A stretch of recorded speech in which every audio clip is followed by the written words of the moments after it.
নমস্কার, আমি নেহা মণ্ডল।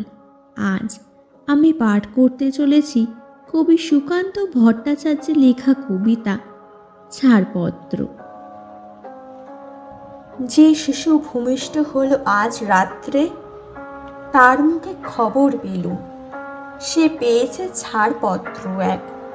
নতুন বিশ্বের দ্বারে তাই ব্যক্ত করে অধিকার, জন্মমাত্র সুতীব্র চিৎকারে। খর্বদেহ নিঃসহায়, তবু তার মুষ্টিবদ্ধ হাত উদ্ধরিত, উদ্ভাসিত কি এক দুর্বোধ্য প্রতীক্ষায়। সে ভাষা বোঝে না কেউ, কেউ হাসে, কেউ করে মৃদু তিরস্কার। আমি কিন্তু মনে মনে বুঝেছি সে ভাষা। পেয়েছি নতুন চিঠি আসন্ন যুগের, পরিচয়পত্র পড়ি ভূমিষ্ঠ শিশুর অস্পষ্ট কুয়াশা ভরা চোখে।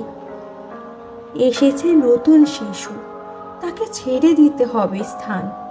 জীর্ণ পৃথিবীতে ব্যর্থ, মৃত আর ধ্বংসস্তূপ পিঠে চলে যেতে হবে আমাদের।